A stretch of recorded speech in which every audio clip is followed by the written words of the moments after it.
नमस्कार. आपल्या सर्वांच्या सोबतीला आमचे राहुलदादा भंडारी इथे उपस्थित आहेत आणि नमस्कार.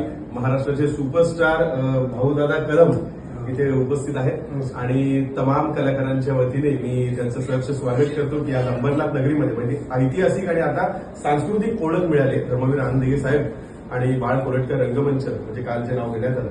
तर भाऊदादांना आणि राहुलदादांना विचारेल की आपल्याला नेमकं कसं वाटलं म्हणजे अंबरनाथ नगरीमध्ये हा तुमचा प्रयोग आहे. आम्ही तर शो करत असतो पण आम्हाला शो करताना सगळं लाईट्स कशा आहेत, साऊंड कसा आहे, खुर्च्या कशा आहेत, तर उत्तम एकदम थिएटर बांधलंय व्यवस्थित. सगळं लोकही एन्जॉय करतात. एसी उत्तम आहे. जे काही प्रॉब्लेम आम्हाला इतर ठिकाणी दिसले ते इथे अजिबात नाही, नवीनच आहे. त्यामुळे असंच ठेवा अशी आमची विनंती आहे.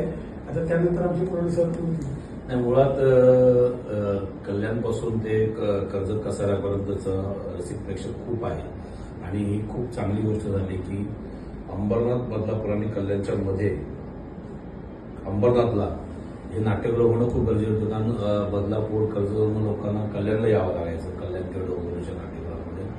परंतु आता या नाट्यगृहामुळे लोकांना नाटकाचा आस्वाद घेता येईल आणि मुळात इथं खूपच चांगला ऑडियन्स म्हणजे इतका सुंदर ऑडियन्स आहे ना. पूर्वी आम्ही इथे ओपन ग्राउंडमध्ये शोज करायचो. ते लोक घ्यायचे, इथे मंडळ होते, त्याचं नाव आठवत नाही मला, पण अंबरनाथला शोज व्हायचे. पण आता इथे 560 कॅपॅसिटीचं नाट्यगृह बांधलंय. खूपच चांगलं काम केलेलं आहे. म्हणजे मी स्पेशली खासदार श्रीकांत शिंदे साहेबांचं मी अधिक अभिनंदन करेन, एकनाथ शिंदे साहेबांचं अभिनंदन करेन.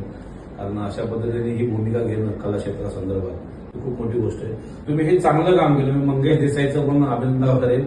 आमचा मित्र आहे, त्यांनी पहिलंच फेस्टिवल ठेवलं. या फेस्टिवलमुळे काय झालं की लोकांना सवय लागली, लोकांना कळलं इकडे नाट्यगृह झालंय. Yes yes yes. आणि एवढी मोठी मोठी नाटकं, सैरेचे असेल किंवा कलमी लोकांसारखं नाटक आहे, देवबावडी सगळं नाटक आहे. या नाटकांची तुम्ही मेजवानी लोकांना मोफत दिलेली. बरोबर. याच्यामुळे लोकांना ती सवयीचं होऊन जाईल, नाट्यगृह येण्याचं त्यांचं बरोबरच होईल. तर शुभेच्छा तुम्हाला सगळ्यांना. आणि आम्ही इथे लोकांना नाटकाचे प्रयोग नक्की शो करू. नक्की नक्की. कारण कसं आहे बघा, थोड्या मोठ्या त्रुटी ह्या असतात आणि त्या दुरुस्त होतीलच. कारण अंबरनाथ नगर परिषद आणि उपमुख्यमंत्री आमदार एकनाथजी शिंदे साहेब आणि खासदार श्रीकांतजी शिंदे साहेब आणि आमचे डॉक्टर किनीकर आमदार आणि तमाम कलाकारांकडून पुन्हा एकदा मी आमचे निर्माते राहुलदादा आणि आमचे भालचंद्रदादा कदम, आपले महाराष्ट्र सुपरस्टार आणि इतर सर्व कलाकारांना शुभेच्छा देतो की तुम्ही पुन्हा पुन्हा आमच्या या अंबरनाथ नगरीमध्ये यावं आणि आमच्या सर्व रसिक प्रेक्षकांना आपण आपलं कलाकारी आपलं नाटक दाखवावं. नक्की आणि पुढचा प्रयोग हाऊसफुल करा. हा, yes, yes. आमच्याकडून विनंती. धन्यवाद. थँक्यू.